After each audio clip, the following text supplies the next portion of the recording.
ꯅꯣꯡꯉꯥꯜꯂꯝꯗꯥꯏ ꯃꯇꯝ ꯑꯗꯨ ꯈꯛꯇꯗꯅꯤ ꯉꯥꯏꯍꯥꯛꯇꯪ ꯇꯨꯝꯊꯈ꯭ꯔꯤꯕꯗꯣ ꯈꯨꯂꯥꯛꯀꯃꯟ ꯉꯥꯟꯐꯨꯡ ꯇꯧꯔꯛꯄ ꯃꯇꯝ ꯑꯁꯤꯗ ꯈꯨꯟꯖꯥ ꯃꯤꯌꯥꯝ ꯑꯗꯨ ꯍꯧ ꯊꯥꯗꯨꯅ ꯃꯍꯩ ꯃꯌꯨꯝꯗ ꯏꯔꯦꯟꯖꯅ ꯂꯩꯕ ꯉꯝꯅꯗꯕꯗꯒꯤ ꯈꯨꯂꯥꯛꯄꯒꯤ ꯃꯌꯨꯝꯗ ꯍꯦꯛꯇ ꯆꯥꯛꯔꯤꯡꯅꯅ ꯌꯣꯝꯁꯤꯜꯂꯛꯂꯤꯗꯣ ꯁꯤꯡꯁꯥꯡ ꯂꯥꯟꯉꯝꯕꯤ ꯍꯧꯗꯨꯅ ꯃꯅꯥꯏꯔꯣꯏꯁꯤꯡ ꯑꯗꯨꯒ ꯈꯨꯂꯥꯛꯄꯗꯤ ꯍꯧꯗ꯭ꯔꯤ ꯃꯍꯥꯛꯇꯤ ꯇꯨꯝꯈ꯭ꯔꯤ ꯉꯥꯏꯍꯥꯛꯇ ꯃꯌꯥꯝ ꯉꯥꯏꯕꯤꯈꯣ ꯄꯥꯊꯕꯤꯈꯣ ꯈꯨꯂꯥꯛꯄꯁꯤ ꯑꯃꯨꯛꯇꯪ ꯍꯧꯗꯣꯛꯆꯔꯛꯀꯦ ꯍꯥꯏꯗꯨꯅ ꯍꯥꯏꯔꯤ ꯃꯌꯥꯝ ꯃꯔꯥꯡ ꯑꯀꯤꯕꯣꯏ ꯀꯩꯕꯣꯏ ꯎꯔꯥꯎ ꯊꯔꯥꯎꯅꯔꯛꯄꯗꯨꯗꯒꯤ ꯈꯨꯂꯥꯛꯃꯅꯤꯁꯨ ꯌꯥꯍꯧꯔꯦ ꯀꯩꯗꯧꯅꯔꯕ ꯌꯥꯎꯕ ꯖꯥꯠꯅꯣ ꯍꯥꯏꯗꯨꯅ ꯃꯃꯤꯠ ꯅꯣꯏꯔꯒ ꯆꯦꯟꯊꯣꯔꯛꯄꯅꯤ ꯀꯩꯗꯧꯕ ꯌꯥꯎꯔꯤ ꯃꯌꯥꯝ ꯀꯩꯗꯧꯕ ꯌꯥꯎꯔꯤ ꯈꯨꯂꯥꯛꯄ ꯑꯩꯈꯣꯏ ꯈꯨꯜ ꯑꯁꯤꯗ ꯂꯩꯕ ꯌꯥꯝꯅ ꯀꯤꯔꯤ ꯑꯩꯈꯣꯏꯒꯤ ꯈꯨꯜ ꯊꯪꯅꯕ ꯄꯨꯀꯥꯎ ꯈꯨꯜ ꯑꯁꯤꯕꯨ ꯍꯦꯛꯇ ꯑꯀꯤꯕꯒꯤ ꯃꯁꯛ ꯑꯣꯏꯅ ꯅꯣꯡ ꯈꯣꯡꯕꯗꯒꯤ ꯍꯦꯟꯅ ꯍꯧꯅ ꯁꯥꯎꯔꯕ ꯂꯥꯏꯑꯣꯏꯔꯕ ꯍꯥꯏꯅꯔꯤꯕ ꯅꯨꯃꯤꯠ ꯌꯨꯡꯕꯤꯒꯤ ꯂꯪꯉꯣ ꯂꯪꯗꯥꯏꯗꯨ ꯁꯥꯐꯣꯡꯂꯛꯄꯗꯒꯤ ꯑꯩꯈꯣꯏ ꯈꯨꯜ ꯑꯁꯤ ꯁꯣꯏꯗꯅ ꯌꯧꯔꯛꯂꯒꯅꯤ ꯈꯨꯜ ꯑꯁꯤ ꯊꯥꯗꯣꯛꯂꯒ ꯑꯩꯈꯣꯏ ꯆꯠꯆꯅꯤꯡꯂꯤ ꯈꯨꯂꯥꯛꯄ ꯉꯥꯏꯕꯤꯈꯣ ꯏꯃꯥ ꯏꯕꯦꯜꯁꯤꯡ ꯑꯉꯥꯡ ꯅꯨꯕꯤꯁꯤꯡ ꯑꯃꯨꯛꯇ ꯉꯥꯏꯕꯤꯈꯣ ꯀꯔꯤꯒꯤꯗꯃꯛ ꯑꯩꯈꯣꯏ ꯈꯨꯜ ꯑꯁꯤꯗꯒꯤ ꯊꯥꯗꯣꯛꯂꯒ ꯆꯠꯀꯗꯕꯅꯣ ꯃꯁꯤꯗꯒꯤ ꯁꯥꯐꯅꯕ ꯅꯠꯇ꯭ꯔꯅꯦ ꯑꯩꯈꯣꯏꯅ ꯃꯇꯝ ꯀꯨꯏꯅ ꯁꯥꯡꯅ ꯆꯪꯗꯅ ꯂꯥꯏ ꯎꯔꯤꯒ ꯌꯥꯟꯗꯨꯅ ꯂꯥꯏ ꯎꯔꯤꯗꯨꯅ ꯊꯧꯔꯤ ꯂꯥꯡꯒ ꯁꯦꯝꯗꯨꯅ ꯃꯍꯥꯛꯄꯨ ꯐꯥꯔꯨꯔꯤꯕꯗꯨꯕꯨ ꯀꯔꯤꯒꯤ ꯑꯩꯈꯣꯏꯅ ꯅꯨꯡꯁꯥ ꯊꯤꯐꯝ ꯊꯣꯛꯄꯒꯦ ꯍꯥꯏꯔꯤꯕ ꯂꯥꯏꯑꯣꯏꯔꯕ ꯅꯨꯃꯤꯠ ꯌꯨꯡꯕꯤꯒꯤ ꯂꯪꯉꯣ ꯂꯪꯗꯥꯏꯁꯤꯅ ꯑꯩꯈꯣꯏꯗ ꯀꯔꯤꯁꯨ ꯍꯦꯟꯖꯜꯂꯛꯄ ꯉꯝꯂꯣꯏ ꯀꯔꯤꯒꯤ ꯑꯗꯨꯛ ꯃꯤꯄꯥꯏ ꯊꯤꯔꯤꯕꯅꯣ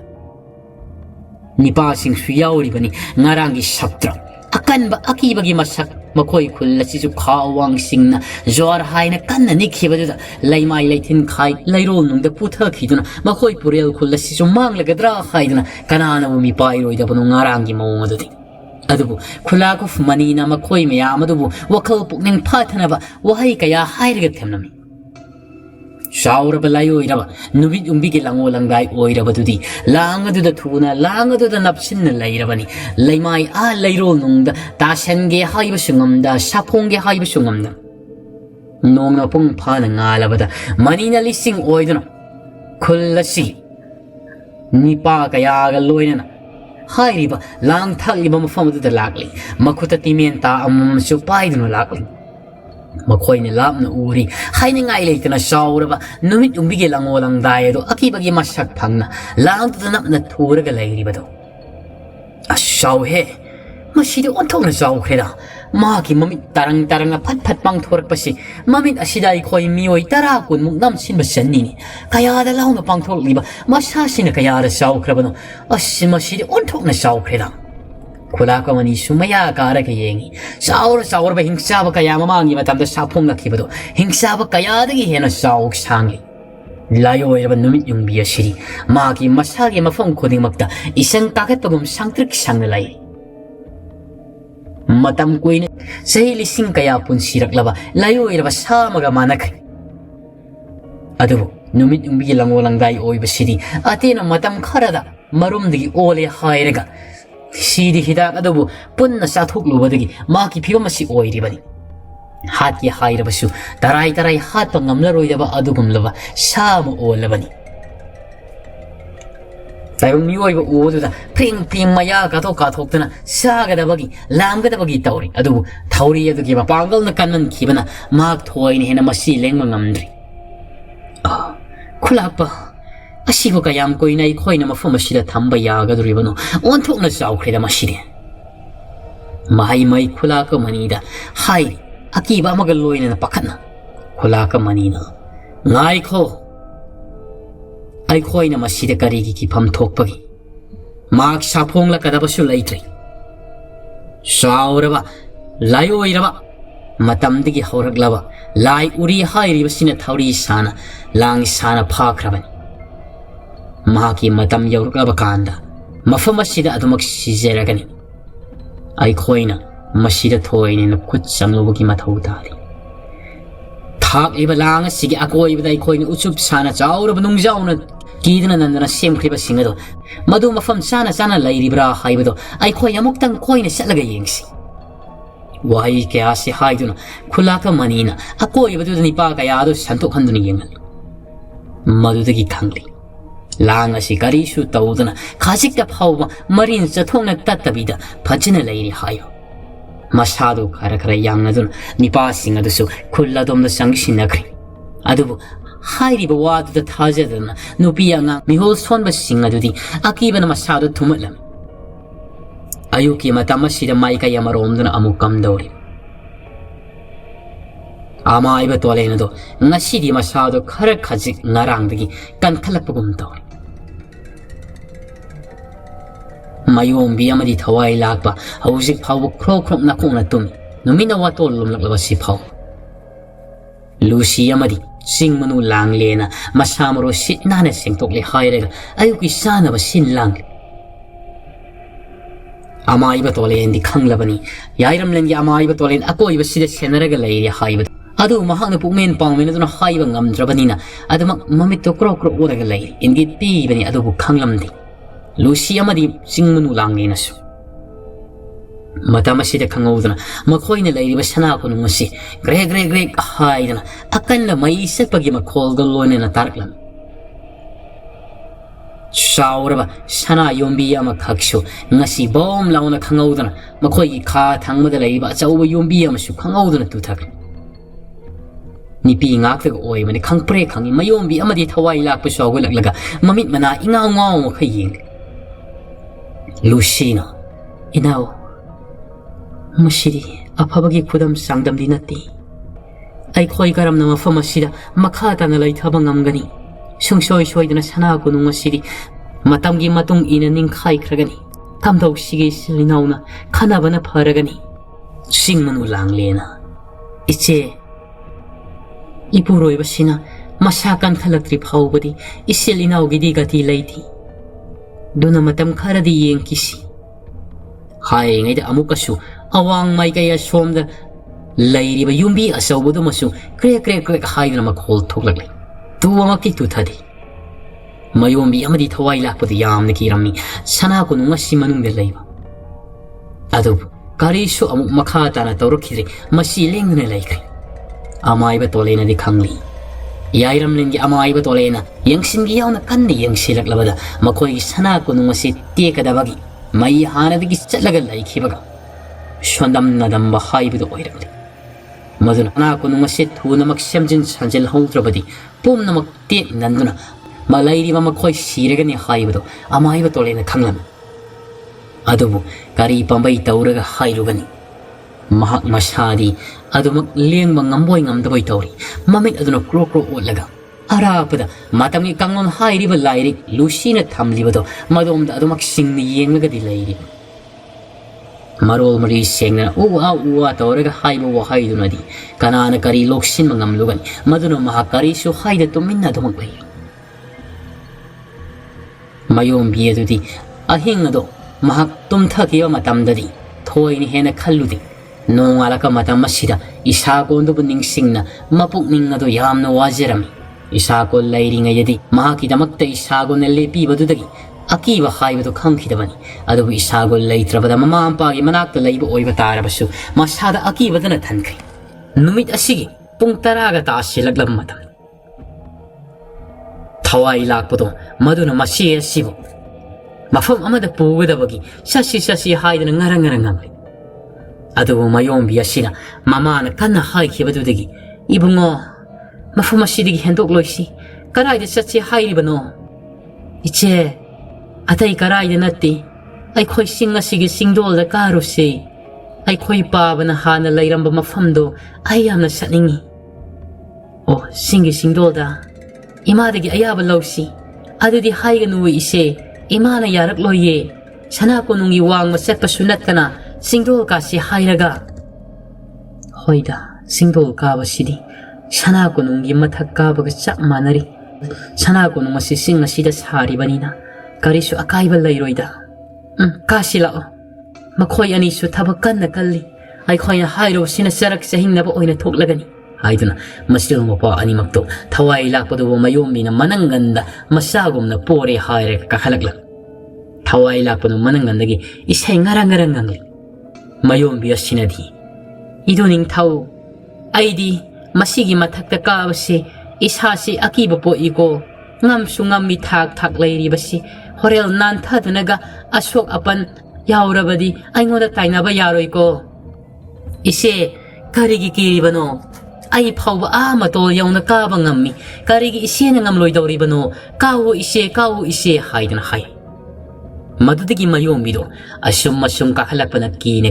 maklak nikli matol yaw kiba khangawdi matol yorka matom de lepa matamasida kaya du nungai khraba taing ba malang nungsit kayana makhoi ani gi masado humlakpada on thokna nungai khri mayombi ngihak ki wakhal nungai tabaga pungkaw kawi ishagol gi damak maksalam mai thongka to makalam makut masado fantok laga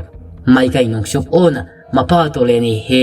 yakai haibagi matik ni ai kap tharaka matamda samayong ya famdu da lepna mahak nungai na leiri thawai lakpadu su sen songna singthak adugi akoi badu da sanai matama sida khanghuda mayomi lepliga mapa aduga sana khrabar khangdi nongsu mai kaya somda ngangsanga khudak asida nongjabi ngangrana na thogat pahori maram isa sa da khai mayombi aduti maduga ubanati thawai lakpa angang adu sen songna sanari khanghuda nongsu mai kaya somdagi matik mangalga loina ngangsang ba maya yama khak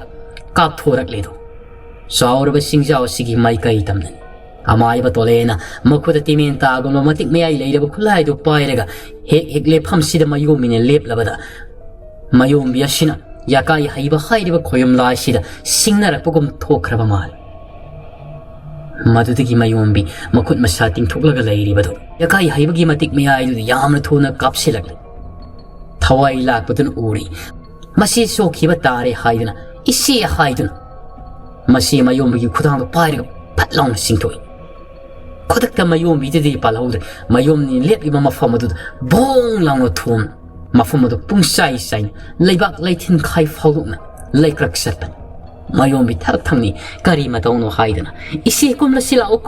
o haiduna masi gi masada phanchong gatke manamda adu angang pitru thawai lakpasin khudak asida maki mangna bagi matik miyai du puthoklaga sengmang mangkre royairam lengi tolen su masil manao sina singdo asida leire khangbadagi mahakna kutong saba lahorigi haiduna singdo tamna pai khalakpaga khangawduna mangkhibadudagi maksu kangauna na taxi solaga khang mayombi angang aduna mahaksi kanasu uhandana mangle haibadu khangbadagi thak tu kumthana khonglai thuna mahak pakhat poi kibo mama ani gi manakta yauri hairaba kanda ma thawai lakpado phanchong dakri ningsa suruma pi holi hausi kido haidok naroi siko haidana makhoi ani do ingi tonglai yairam ningi tolendo ma akiba shakta mama lawraga ayada ngam khraba angang itik yai kalle haidana lairiba aina karam taunano angang pitru soina odugi matik miyai aina khangbu uba ngamdriba phijang tamchiraba amana khajin bugum tawriba masibu karigina pangida ko ai sei yairam lenda isagi yom makda oirabadi aibu nam thabina makana leitabani adu miram lena sidadi pitru pikraba angang amana fawba aingonda ikayo piba ngamle haidun mafama se thaduk lamnaga horuru laini yairam lengi tolendo paiduna chatpi singjao dugi singmathak amaiba tolena lefam jaga du pongkai kai lekrak chana le horaba mayombi yedo manawmi pa thawai lakpane singthok lamda batarabadi kap tharak iba mangala duna masadu khudakta ut wai on siramgada adubu madudagi di makkan mangamawri karisu khangja banati mayombi su laisama thot karak le haibo namit asigi nungthil gi matam yausilakli nungthil gi matam asidna maikai amarom dana amukam dawriba tamya thel khuldan ngasisu pau thama yedu ngai duna lei urung kangu ki miwa yamata bulak labadi haiduna adu bulak pa kawri leiramde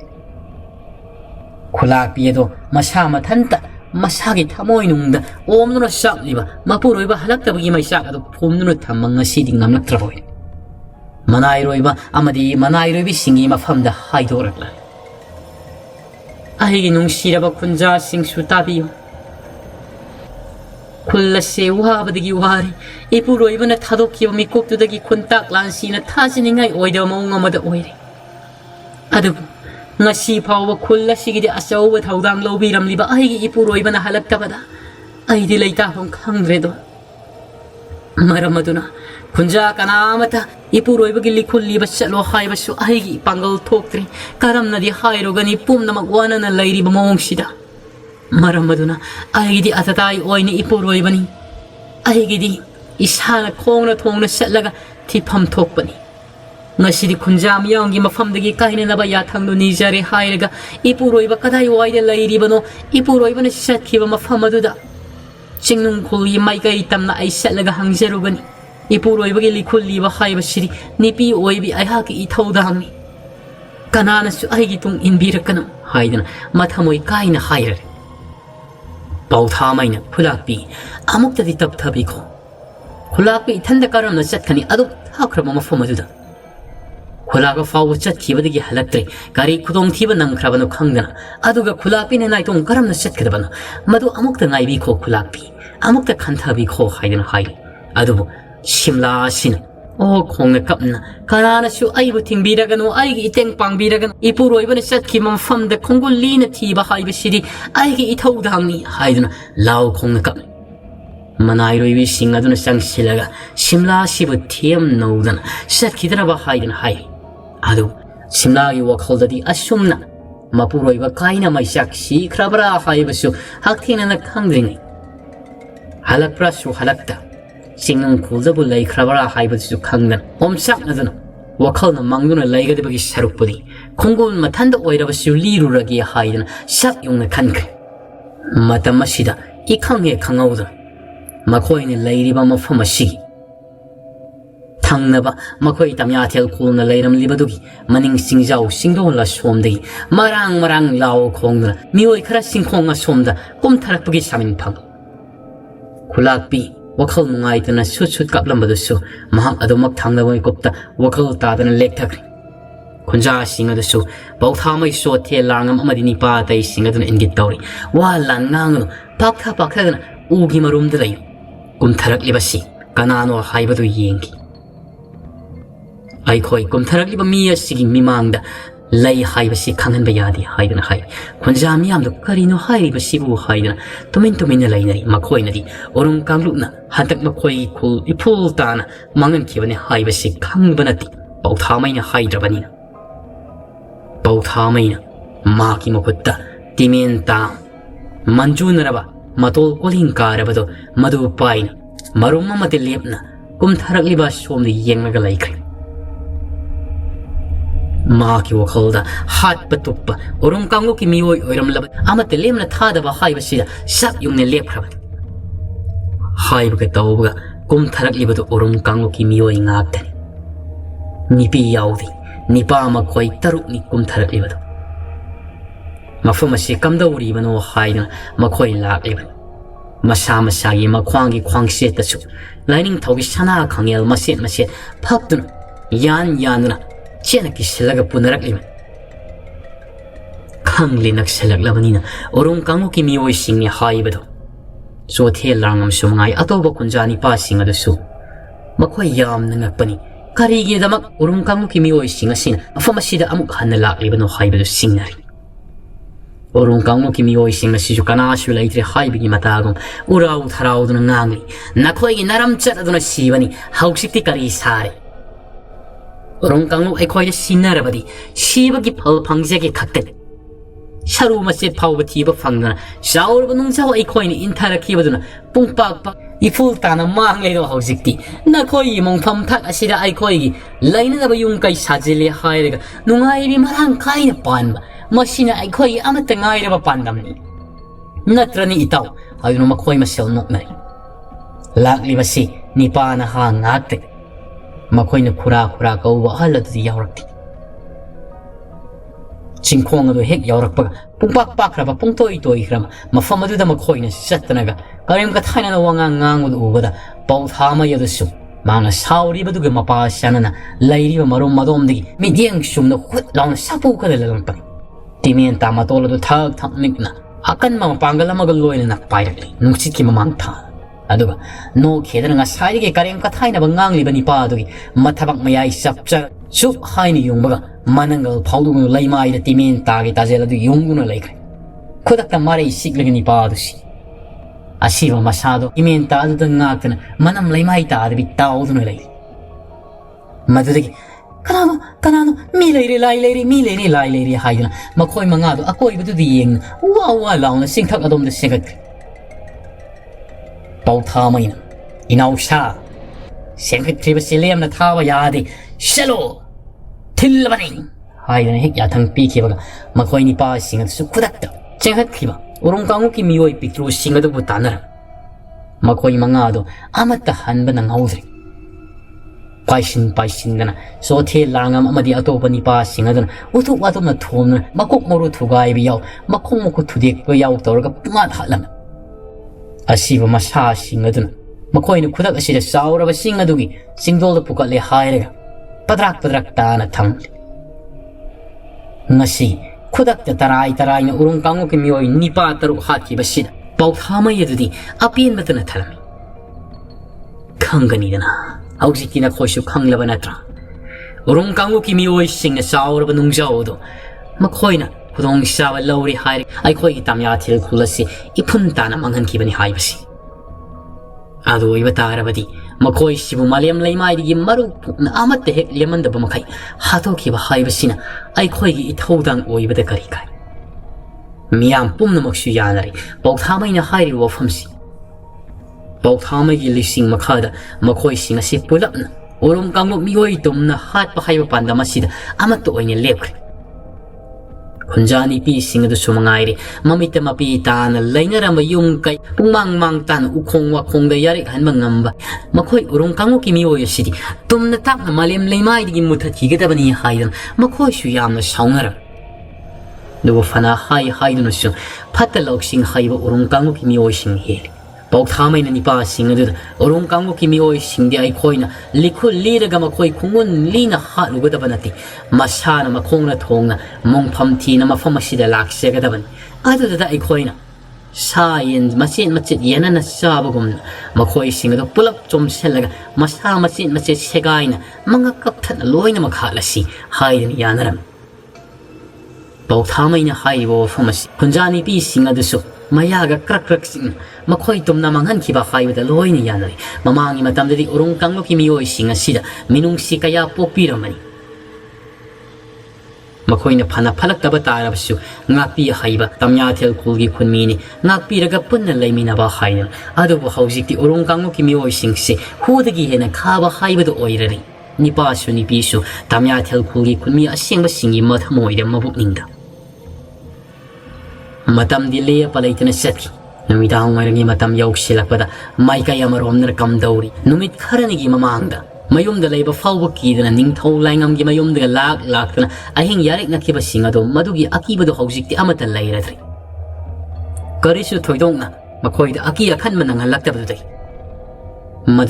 ꯃꯁꯥꯒꯤ ꯃꯌꯨꯝꯗ ꯍꯧꯖꯤꯛ ꯂꯣꯏꯅ ꯂꯩꯅꯔꯝ ꯑꯗꯨꯕꯨ ꯂꯥꯏꯉꯝꯒꯤ ꯋꯥꯈꯜꯗ ꯉꯥꯏꯍꯥꯛꯇ ꯐꯥꯎꯕ ꯏꯪꯅ ꯂꯩꯕ ꯉꯝꯖꯗꯦ ꯃꯔꯝꯗꯤ ꯌꯨꯝꯒꯤ ꯌꯨꯝꯂꯥꯏ ꯑꯣꯏꯕ ꯂꯥꯏꯅꯤꯡꯊꯧ ꯂꯩꯃꯔꯦꯟꯕꯤ ꯑꯃꯗꯤ ꯈꯨꯜ ꯑꯁꯤꯕꯨ ꯉꯥꯛꯄꯤꯒꯗꯕ ꯏꯕꯨꯙꯧ ꯏꯕꯦꯟꯕꯨꯁꯨ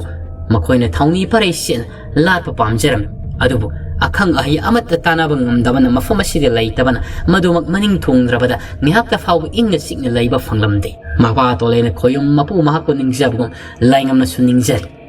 ꯌꯥꯆꯪꯂꯛꯄꯒꯤ ꯃꯇꯝ ꯑꯁꯤꯗ ꯃꯍꯩ ꯃꯌꯨꯝꯗꯒꯤ ꯃꯄꯥꯜ ꯊꯣꯛꯅꯗꯕ ꯃꯇꯝꯅꯤ ꯁꯅꯥꯈꯣ ꯂꯥꯏꯉꯝꯗꯤ ꯁꯨꯃꯥꯡ ꯑꯗꯨꯒꯤ ꯑꯀꯣꯏꯕꯗ ꯍꯪꯒꯠ ꯍꯟꯗꯥ ꯆꯠꯇꯨꯅ ꯂꯩ ꯑꯕꯤꯁꯅꯥꯅ ꯏꯃꯨꯡꯗꯒꯤ ꯅꯤꯄꯥ ꯃꯝꯁꯤꯜꯂꯛꯂꯤ ꯏꯃꯨꯡꯗ ꯆꯪꯂꯛꯂꯣꯗꯅ ꯀꯔꯤ ꯇꯧꯔꯤꯕꯒꯦ ꯃꯐꯝꯗꯨꯗ ꯍꯣꯏ ꯅꯨꯄꯤ ꯑꯩꯁꯦ ꯋꯥꯈꯜ ꯑꯃ ꯁꯨꯝ ꯈꯜꯂꯝꯕꯅꯤꯗ ꯆꯪꯂꯛꯂꯣ ꯅꯤꯄꯥ ꯏꯊꯟꯇ ꯏꯃꯨꯡꯗ ꯂꯩꯕꯁꯨ ꯅꯨꯡꯉꯥꯏꯇꯦ ꯆꯪꯂꯛꯂꯣ ꯂꯥꯏꯉꯝꯁꯨ ꯄ꯭ꯔꯞ ꯆꯪꯂꯒ ꯃꯍꯥꯛꯀꯤ ꯂꯣꯏꯅꯕꯤ ꯑꯕꯤꯁꯅꯥꯒ ꯋꯥꯔꯤ ꯋꯥꯇꯥꯏ ꯀꯌꯥꯁꯨ ꯁꯥꯟꯅꯔꯤ ꯂꯥꯏꯉꯝ ꯑꯕꯤꯁꯅꯥ ꯑꯩꯗꯤ ꯏꯁꯥꯁꯤ ꯉꯥꯏꯍꯥꯛꯇ ꯐꯥꯎꯕ ꯄꯣꯊꯥꯕ ꯉꯝꯗꯦ ꯂꯩꯇꯥꯐꯝ ꯈꯪꯗ꯭ꯔꯦꯗ ꯄꯨꯟꯁꯤ ꯑꯁꯤ ꯑꯁꯨꯝꯅ ꯑꯣꯏꯔꯛꯀꯅꯤ ꯍꯥꯏꯕ ꯍꯥꯟꯅ ꯈꯜꯂꯨꯗꯕꯅꯤ ꯌꯨꯝ ꯄꯥꯟꯗ꯭ꯔꯤꯉꯩ ꯏꯃꯥ ꯏꯄꯥꯒꯤ ꯃꯀꯥ ꯇꯥꯡꯅ ꯂꯩꯔꯤꯉꯩ ꯃꯇꯝ ꯍꯥꯏꯕꯁꯤꯒ ꯌꯨꯝ ꯄꯥꯜꯂꯕ ꯃꯇꯝ ꯍꯥꯏꯕꯁꯤꯒ ꯀꯌꯥꯒꯤ ꯃꯇꯤꯛ ꯈꯦꯠꯅꯒꯦ ꯍꯥꯏꯕꯗꯣ ꯑꯩ ꯍꯟꯗꯛꯇꯤ ꯃꯌꯦꯛ ꯁꯦꯡꯅ ꯈꯪꯂꯦ ꯑꯕꯤꯁꯅꯥꯅ ꯅꯤꯄꯥ ꯑꯗꯨꯅ ꯇꯣꯉꯥꯟꯕ ꯑꯃꯅꯤꯁꯤ ꯆꯥꯛꯁꯦ ꯊꯤꯔꯛꯂꯒꯦ ꯄꯨꯟꯅ ꯍꯥꯎꯕ ꯍꯥꯎꯇꯕ ꯊꯤꯗꯕꯤ ꯉꯁꯤꯗꯤ ꯆꯉꯟ ꯆꯥꯃꯤꯟꯅꯔꯁꯤ Herani pi sak ngan krede ngasidi kari leirabagini ho ngasidi ne ai su sak si khanglam heklam ba nahan makhairi nang na bulam labadi nganta na thongali dana adu ngasidi aina lam labani nganta na thongba yai kaino hoida lam labadi thonglaga sathok singai dana adu po pisna nangi na famda ai kari go wahanga makhak ngasidi hangi nang mamut sing na pau khom di pibira uko ai khoi paba karong na mawangi matamda kabo ka ilangol tau kiba langol on mangam kiba matamdo ai khoi paba na haiba dadi nang na angang nubi oiringi matamdani hai ai su matamadu dadi angang yam no oiram khini karam tong na ma kabo ka ilangon do matamadu de lobu ngam kiba abi sanana khangde da ai su matamadu da ai khoi paba se mai akan ba matam libani haidana yam na tau sabani Ingkol matola do na thok laga maha ki sangeng ado taurabadagi kabo kai ilangon do on mangam khibani adabu karam tauna no khangdi madugi matung na maha amuk hanna taibang mioi bo on ba hai basi yam no warami kabo kai ilangola do maha nga asau parai na ko matamda hetam on ba taki masi mangai aina khang ba hai babu atai kari su khangde da kari non hangna hangli badi nang sumadugi mahai do panak libra nattida aina sum ning sanglakpagi mamangi matamda khangning leiba wahangdo khudak sida hangmani adubo bisna ainga sidi numidangsi nungchup jingjao somda satlugi khali karino nipanang mo ngawra bro asuk tam thikraba fataba khoyum thawai mirel leifam mafam aduda satki hairiba sibu aibu hunthoklam laga ngai khodani pe aina hairiba si amuktadi tako nungsup jingjao somda numidangi matamasida satli hairega makhoi khu khraba loksam aduda thawai mirel mi fata pari amadi lai pari makhoi ani makto lairibra haibado ayengdana taw yarani pa napsada ba adugma wa ngangnuda asuk kina nag yum dagi mapal thomna drama matamasida nangna nungsup jingjao somda satki hairibadu phak phang nokthore nangi naong yenge ta wonde ni pi aibo karigi damak numidang sida salugadabana asumna laingam do haina lairinga abisna na yeng thorapda laingam gi marai wakta mapa tolengi khwangset kokset oina mahak ni yelibado langtik langma mangalam oina futhura abisna na khangna nipa nangi narai bakki khwangset phiedu bu karino oiribadu bo mahaki matik ni aisi makalam na fudurak libasi masidi mahausan mamangi matamdagi su adumak tauraga laklabani aina phudok haninge matamda phudok hanbasu ngamdi khangdeda phi jamni haidana khalureba ai khoi pabagi khwangse asiri sana masugumna matik ni ai yauna mangal phudok pangam masi angap aman haidana makhoi ni makto amana su khadang nomna dana phagi so khai kaya su tongnadana numidangi matam sida lai nungsup singjao somda su yamna wari lai pariyedo mak thokpa su ngamdagum tong loksap asida mi fata pari gi thawai mi reladuna apha punana thamkhibana ma karam tawani haidana pambai makhal thijari wakhal numadu de khal adu mi fata pari gi thawai mi real ni hen banina mapangal adu kaidau nungna na thaiduna tholak pa sungam ngamlamti numidangi mamsin thengselak laba matam yawrak pasidani mai kaya marom duna amuk kam dawri masada akiba amagal loina na lairi amaiba tolena mathanta taxi solaga khangjaba natana karidi pambai lairi mamangi matamna mahakna songkhatuna makhong leimai ta devi sathauba gauba khoyum laiba singna duna madugi mayukta sangsilubado madu mathanna ningam daba poksai matam sida khangawdana makhoi sana gunungi awang thangwa saurabu yumbi adusu krek launa tik tharaga yumbi adu mapala domda tharo onthari sau khraba yumbi masam suganati mayombi adu dikibana loik thawai lakwa du kanna kapli akiba amaga loina lusi amadi singmanu langlena wa kaya khanari mafum asigi thona hongtok hawdaba yar roi hai singmanu langlena ise aikhoi mafam asidigi hongdokle hairaga leifam leiroi madugi mahutta aikhoi gi khutta leiriba maisau khujaya si sijinnare hairaga aikhoina sara kununga si singbatpana pharoidra adudi aikhoina haigadawa nati inau karamna aikhoina sema hairogani nipa mahakna tawgadabani ꯑꯗꯨꯕꯨ ꯏꯄꯨꯔꯣꯏꯕꯁꯤꯅ ꯁꯣꯟꯖꯤꯜꯂꯒ ꯂꯩꯔꯕꯅꯤꯅ ꯃꯍꯥꯛ ꯀꯟꯈꯠꯂꯛꯄ ꯃꯇꯝ ꯑꯗꯨ ꯐꯥꯎꯕ ꯉꯥꯏꯕ ꯇꯥꯕꯅꯤ ꯑꯁꯨꯝꯅ ꯍꯥꯏꯅꯔꯒ ꯂꯩꯔꯤꯉꯩꯗ ꯌꯥꯀꯥꯏ ꯍꯩꯕꯒꯤ ꯃꯇꯤꯛ ꯃꯌꯥꯏꯗꯣ ꯑꯃꯨꯛꯀ ꯊꯣꯏꯅ ꯍꯦꯟꯅ ꯁꯥꯐꯣꯡꯕ ꯍꯧꯔꯛꯂꯤ ꯃꯌꯥ ꯀꯋꯥ ꯈꯟꯅ ꯉꯝꯈꯩ ꯂꯩꯇꯅ ꯄꯥꯛ ꯆꯥꯎꯔꯕ ꯅꯣꯡꯃꯗꯣꯜ ꯑꯇꯤꯌꯥ ꯊꯛ ꯑꯗꯨꯗ ꯑꯀꯤꯕ ꯃꯁꯛ ꯑꯃ ꯂꯧꯔꯛꯅ ꯃꯤꯔꯝꯂꯦꯟ ꯑꯁꯤ ꯎꯝꯁꯤꯟꯒꯗꯕꯒꯤ ꯃꯍꯥꯛꯅ ꯏꯪꯒꯤꯠ ꯄꯤꯕ ꯍꯧꯔꯛꯂꯤ ꯅꯣꯡꯆꯨꯞ ꯃꯥꯏꯀꯩ ꯑꯁꯣꯝꯗ ꯃꯌꯥ ꯑꯗꯨ ꯂꯥꯎꯅ ꯀꯥꯊꯣꯛꯂꯒ ꯁꯧꯔꯕ ꯁꯥꯡꯂꯕ ꯃꯌꯥꯁꯤꯡ ꯑꯗꯨ ꯎꯠꯇꯨꯅ ꯂꯩꯈ꯭ꯔꯦ ꯑꯃꯥꯏꯕ ꯇꯣꯂꯦꯟ ꯃꯗꯨ ꯄꯨꯝꯅꯃꯛ ꯈꯪꯗꯕꯗꯤ ꯅꯠꯇꯦ ꯈꯪꯂꯤꯕꯅꯤ ꯑꯗꯨꯕꯨ ꯄꯥꯡꯒꯜꯅ ꯌꯥꯎꯗ꯭ꯔꯕꯗ ꯀꯔꯤꯗꯤ ꯎꯄꯥꯏ ꯂꯩꯔꯤ ꯑꯗꯨꯃꯛ ꯃꯍꯥꯛꯁꯨ ꯈꯪꯖꯕ ꯇꯥꯕꯅꯤ ꯃꯇꯝ ꯑꯁꯤꯗ ꯈꯪꯍꯧꯗꯅ ꯃꯌꯣꯝꯕꯤ ꯑꯗꯣ ꯃꯍꯥꯛ ꯁꯨꯠ ꯀꯞꯅ ꯃꯍꯥꯛꯀꯤ ꯃꯧꯄꯥ ꯅꯨꯄꯥ ꯑꯗꯨꯗꯤ ꯇꯨꯝꯕ ꯊꯦꯝꯊꯈ꯭ꯔꯕ ꯃꯇꯨꯡꯗ ꯅꯥꯀꯜ ꯑꯃꯔꯣꯝꯗ ꯊꯩꯗꯣꯛꯅ ꯏꯁꯥꯀꯣꯟꯒ ꯃꯍꯥꯛ ꯅꯨꯡꯁꯤꯅ ꯄꯨꯟꯈꯤꯕ ꯑꯃꯗꯤ ꯃꯃꯥꯡꯒꯤ ꯃꯇꯝꯗ ꯍꯔꯥꯎ ꯍꯔꯥꯎ ꯃꯄꯥ ꯇꯣꯂꯦꯟ ꯃꯃꯥ ꯂꯨꯁꯤ ꯃꯈꯣꯏ ꯄꯨꯂꯞꯅ ꯇꯝꯌꯥꯊꯦꯜꯈꯣꯜꯗ ꯂꯩꯈꯤꯕꯁꯤꯡ ꯑꯗꯨ ꯅꯤꯡꯁꯤꯡꯖꯔꯛꯂꯝꯃꯤ ꯑꯍꯤꯡ ꯁꯥꯕꯨꯛꯀꯤ ꯃꯇꯝ ꯌꯧꯁꯤꯜꯂꯛꯄꯗ ꯃꯈꯣꯏ ꯂꯣꯏꯅ ꯇꯨꯝꯅ ꯍꯤꯞꯅꯔꯤ ꯑꯃꯥꯏꯕ ꯇꯣꯂꯦꯟꯒꯤ ꯊꯋꯥꯏ ꯃꯤꯔꯦꯜ ꯑꯗꯨ ꯁꯥꯃ ꯍꯛꯆꯥꯡꯅꯨꯡꯗꯒꯤ ꯇꯣꯂꯦꯟꯅ ꯃꯍꯥꯛꯅ ꯈꯪꯖꯕ ꯊꯋꯥꯏ ꯃꯤ ꯃꯄꯥꯜ ꯊꯣꯛꯄꯒꯤ ꯃꯍꯩ ꯑꯗꯨ ꯁꯤꯖꯤꯟꯅꯔꯦ ꯍꯥꯏꯔꯒ ꯍꯛꯆꯥꯡꯅꯨꯡ ꯑꯗꯨꯗꯒꯤ ꯐꯟ ꯆꯣꯡꯊꯣꯔꯛꯂꯤ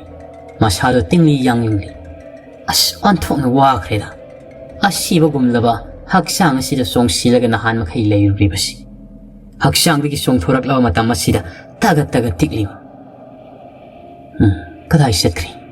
ꯃꯇꯝꯒꯤ ꯀꯥꯡꯂꯣꯟ ꯂꯥꯏꯒꯤ ꯂꯩꯔꯤ ꯃꯇꯝꯒꯤ ꯀꯥꯡꯂꯣꯟ ꯑꯁꯤ ꯅꯠꯇꯅ ꯍꯥꯟꯅꯒꯤ ꯐꯤꯕꯝꯗ ꯑꯩꯕꯨ ꯍꯟꯖꯤꯜꯍꯜꯂꯛꯄ ꯉꯝꯒꯗꯕ ꯑꯇꯩ ꯄꯥꯝꯕꯩ ꯑꯃꯠꯇ ꯂꯩꯇꯦ ꯀꯗꯥꯏ ꯆꯠꯈ꯭ꯔꯤ ꯍꯥꯏꯗꯨꯅ ꯃꯇꯝꯒꯤ ꯀꯥꯡꯂꯣꯟ ꯊꯝꯐꯝ ꯑꯗꯣꯝꯗ ꯑꯃꯥꯏꯕ ꯇꯣꯂꯦꯟ ꯑꯁꯤ ꯆꯪꯅꯕ ꯍꯥꯏꯗꯨꯅ ꯀꯟꯅ ꯍꯣꯠꯅꯔꯝꯃꯤ ꯑꯗꯨꯕꯨ ꯃꯍꯥꯛ ꯑꯁꯤ ꯃꯐꯝ ꯑꯗꯨꯗ ꯆꯪꯕ ꯉꯝꯂꯝꯗꯦ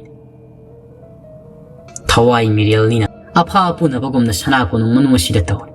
ꯃꯇꯝ ꯑꯁꯤꯗ ꯈꯪꯍꯧꯗꯅ ꯃꯈꯣꯏ ꯁꯅꯥ ꯀꯣꯅꯨꯡ ꯑꯁꯤ ꯋꯥꯡꯃ ꯁꯣꯝꯗ ꯌꯥꯏꯔꯝꯂꯦꯟꯒꯤ ꯇꯣꯂꯦꯟ ꯃꯃꯤꯠ ꯈꯥꯅ ꯃꯉꯣꯟꯗ ꯃꯨꯅ ꯌꯦꯡꯂꯛꯂꯤꯕꯗꯨ ꯎꯏ ꯑꯃꯥꯏꯕ ꯇꯣꯂꯦꯟ ꯃꯍꯥꯛ ꯊꯋꯥꯏ ꯃꯤꯔꯦꯜ ꯑꯃ ꯑꯣꯏꯖꯔꯕꯁꯨ ꯌꯦꯛꯅꯕꯅ ꯑꯁꯨꯛ ꯌꯥꯝꯅ ꯎꯁꯤꯠ ꯊꯑꯣꯏꯗꯅ ꯇꯧꯔꯛꯄꯁꯤꯃꯗꯤ ꯈꯥꯡꯗꯨꯅ ꯂꯩꯕ ꯉꯝꯂꯝꯗꯦ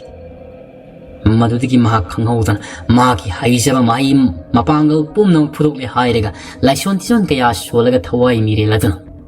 ꯃꯇꯝꯒꯤ ꯀꯥꯡꯂꯣꯟ ꯂꯩꯔꯤꯕ ꯃꯐꯝ ꯑꯗꯨꯗ ꯅꯝꯐꯨꯗ ꯆꯪꯁꯤꯟꯈ꯭ꯔꯦ ꯈꯨꯗꯛꯇ ꯃꯇꯝꯒꯤ ꯀꯥꯡꯂꯣꯟ ꯍꯥꯏꯔꯤꯕ ꯂꯥꯏꯒꯤ ꯂꯥꯏꯔꯤꯛ ꯑꯗꯣ ꯁꯤꯅꯥ ꯆꯦꯕꯥꯡꯗꯣ ꯊꯋꯥꯏ ꯃꯤꯔꯦꯜ ꯑꯗꯨꯅ ꯐꯥꯛꯄ ꯍꯧꯔꯛꯏ ꯃꯈꯣꯜꯒ ꯄ꯭ꯔꯦꯛ ꯊꯣꯛꯅ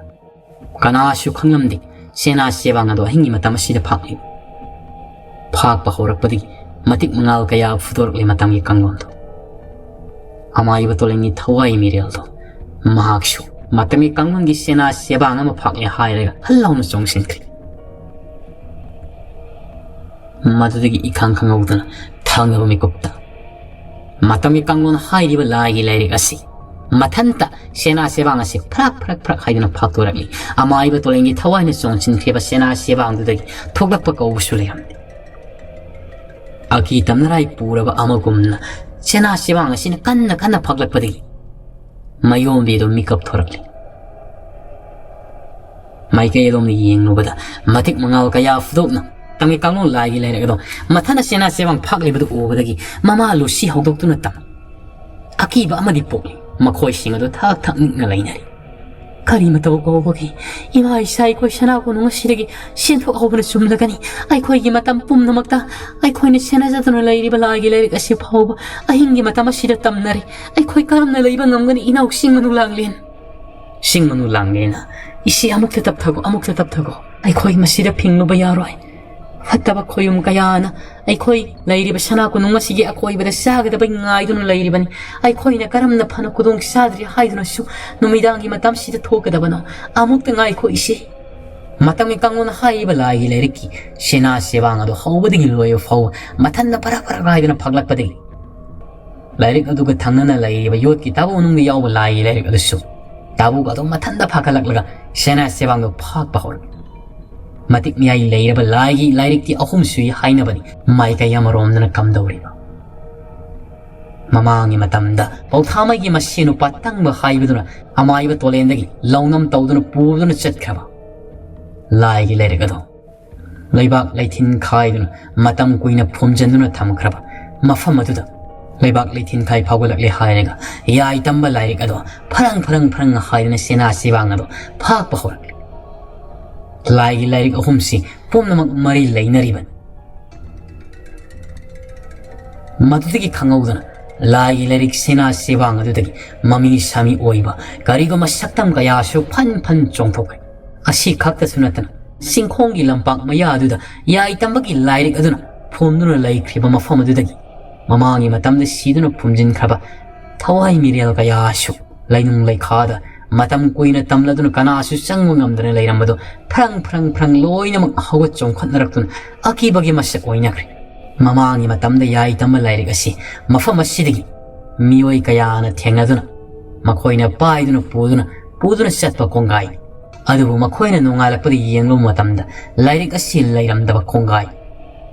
농알락부가 땅바 하이리바니 빠시나 탐람바 마포마두다 헤따막 레이라 땅바 하이바두디 아두막 마포마시다 시크라만 마항나 다우셔로부기 마하이 라이릭 아시 아후막 마리 레이나두나 강호우드는 아행이 마다마시다 세나 세방가야 간나 파글리바시나 가리 마름 레이바긴 아마이바 돌랭이 타와이 미래 마땅히 깡론다 정신 기버드수 하우지 파워 토각바 가우바 레이키드 봉카이 모키 쌍드디 라이기 레릭시 샤나고 누무시드 레이바 아니에도 간나 세나 세방가 파글미 하이리가 샵 레오크 씹목 라오키드 마시다 떠오리바 시고 야이tam바 라이릭 아드수 레박 레팅 카이 파운 세나 세방 마탄다 바랑바랑 하이든 박도라 키바드 마두수 아목 레오크리 아키바기 마샤미 하나고 농아시 라이릭 아시는 라이리바 마바시 막샵찬 농어돌라티아 탁다 타왈 미삭 아니 따랑따랑 나리 아두가 나칼라마롬다 싱야기 람팍 아두들 따두는 라이리바 야이tam바 라이릭 아두기 마요 삽찬 농어돌라티아 탁다수 타왈 미삭 꼼라바 가리군바 마칵 당한 나리 쿠닥다 타왈 미삭 꼼 톡리바 농어돌라티아 탁다 마코이 오마도 자라자라 마리 샴나크리 마두드기 강호우드나 야이tam바 하이리바 라이기 라이릭 시데기 냐하기 마망다 마미 사미 아키보이 마삭 오이라바 가야 판판 쫑토키버드 아모까슈 아키바기 마삭 라우라기 강호우드나 세나 세방 아두데기 사고나 하우나 공복이 마 골라마가 로이는 할라우나 무신 무바 사고라마 쫑토크 당동미 곱다 세나 세방 아두데기 마쿤 마사 무신 무바 아마 각틴도라기 세나도기 마타이다 빠이리 하이리가 마샤도 택신 툭신나 리토라기 마곡이 야우다바 무신 무고 피조나 레이틴바 야이tam바 혹시 사포글리 고닥다 라이기 레릭두드기 사포글리 하이리가 아무고 사골 타가두다 팔라우나 쫑관나 굿 나무라 당상 빠이니 마광다 마하키 아까까 마곡으도부 야나 징콩가 시리기 마이카이 샬라이 캉나 타우두나 셋크 야이tamba기 라이기 레릭아도 세나 세방아도 굽친나 마푸마두다 니나타나 따두는 레오리 아마이바 돌리나 수마망이 마담다 티바 야바 티키바니 아두부 아몬바 피장나 간진 키바니 야이tam바 레릭아 시마이카이 거롬네 레이키바노 하이바도 캉다바데기 아드막 토크라바니 아두가 마망이 마담다 까롱나 아마이바 돌리엔다 야이tam바 레릭아 시기 마람다 하이기 퐁도케 다우부드수 아마이바 돌리나 와마라 캉타 탔나 까롱나 하이리바 와두부 깍타키바니 아두부 ngасiri 라이릭 아시 마뿡 파나 망할라우다바데기 마시데기 아무 마망이 마담다 아마이바 돌레나 얌나 와나 호나두나 핫크라바 뿡마야이 미리얼 코이리 탕기 마탱 하옥식 아무 강호우드나 사퐁락라가 마이카이 살라이 캉나 사골 사양 특동 샷크리 가람 따우드리바 가람 토쿠드리바 마시데기 사퐁크리바 마코 야우다바 라이 담치라바 야이 담바시나 마이카이 가롬다 가나기 콜드 야우루그도리바 탱아바 따이방 미워이바두기 본시나 가람 톡라가바 가나나슈 땀방감들이 아쉬움 야이tam바 라이릭드기 야이tam바도 핵 야카이 키바데기 마이카이 아마롬다 요트기 다부무능다 라이바 라이기 라이릭 아두디 하우식 파우바 가리 숨마시 랭라키 아두가 마땅히 깡론 하이리바 라이기 라이릭 아도 마탄나다 아마이바 돌랭이 타와이 미렐마 송신 키바 세나 세방아도 박도락리 하이리가 타와이 미렐라도 팔라우마 송토락리 세나 세방아도 아무 타와이 미렐도는 곰질람리 하이리가 마요음비 루시 싱문우 랑린 마코이기 마미따디 아마뜨 우한다 타와이 락바 앙앙드수 마밋 모롱모롱 빵나 마밋 싱나 라이바도 마하키 마미따 우한나 마틱 망아가 로이나 아마이바 돌랭이 타와이 미렐도 락리도 마카리수 하이디 마야 카라가 이행을 라이디 앙앙도 아두가 우뚝 따보금 따리바 아마이바 돌랭이 사마학 상두다 이렌즈나 송샨크리 마두드기 로 깡코쿠쿠 쿠리 아마이바 돌렌다 Moi paba haiduna singmanu langle namadi Lucio sangshelaga humang mamai ga tai ri butai thokpi nga sai makhai pungmai tum thak khraboi ninga makhoina su hanni yinglu tabani amai batolendo hausikti amai batolendo masado taibang miro mapung phana thokna wa ngang bangam lakledo mapangol su khara khaji khalakli makut masa lengba faw ngamli hagolaga satpa hawatpa faw ngamdrabasu nipi na khoibo aina ngangliba se tabra wahidu tabada laiba khoi singado tu khyau sumna angakpa amaga loinana mumit singna yengnaga lai